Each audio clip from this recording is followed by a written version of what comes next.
Georgie and Mandy's First Marriage has already released 2 episodes, and with that, I can honestly say that I was wrong about it, and I officially apologize for that.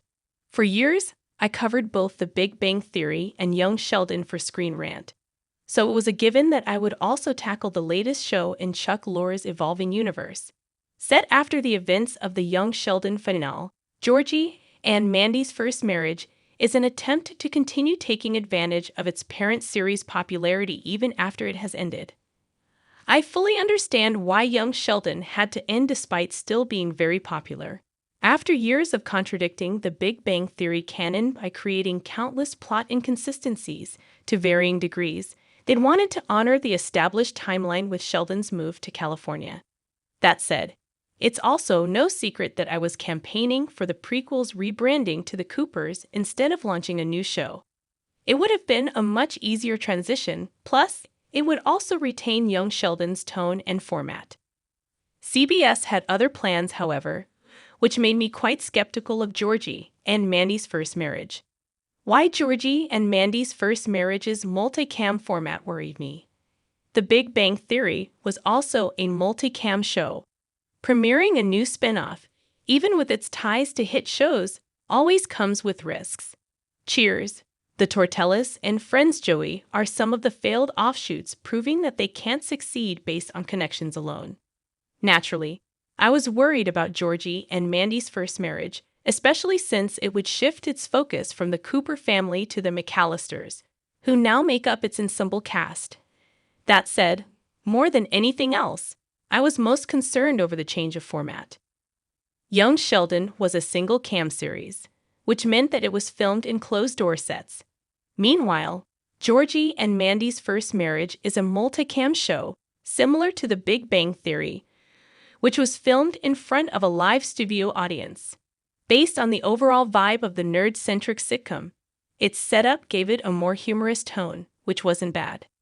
It is just that I wanted Georgie and Mandy's First Marriage to have the same storytelling approach balancing comedy and drama as its parent series. And it was hard to imagine that in a multicam environment. Georgie and Mandy's First Marriage premiere proves that it can still do dramatic scenes effectively. The first 2 episodes of Georgie and Mandy are surprisingly emotional. As it turns out, I didn't have anything to be concerned about at all.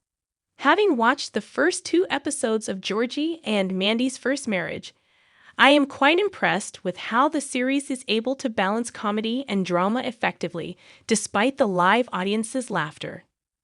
The single-camera setup really worked for young Sheldon, as it allowed the director to control the pacing of the narrative. It could stay in a dramatic or tense moment for as long as it needed, which meant that these scenes were able to breathe.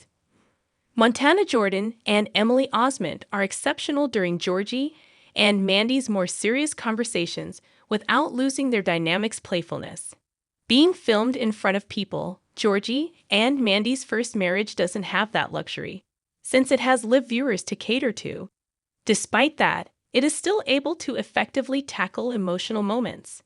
Georgie and Jim's conversation about the death of George is particularly a standout moment for me, as it was then that I realized that Georgie and Mandy's First Marriage isn't shying away from delving deeper storylines. It's also worth noting that the cast has been great. Montana Jordan and Emily Osment are exceptional during Georgie and Mandy's more serious conversations without losing their dynamic's playfulness. How Georgie and Mandy's First Marriage's format can make it better than Young Sheldon. Georgie and Mandy's First Marriage can benefit from its live studio audience. Just because Georgie and Mandy's First Marriage has been great in executing their dramatic scene, it doesn't mean that it sacrifices its comedy.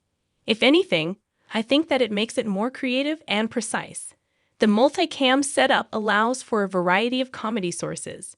While Young Sheldon primarily relied on its dialogue for its humor, Georgie and Mandy's First Marriage can also tap into physical comedy to bring in laughter, which is better, as proven by my holy grail sitcom, Frasier, the series that Lore used to explain the change in format for his new show.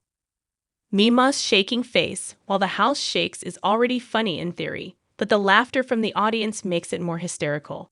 The same can be said during the final scene of Georgie and Mandy's first marriage episode 2, when Georgie asks his crying sister if going to George's grave helped her, and she aggressively replies.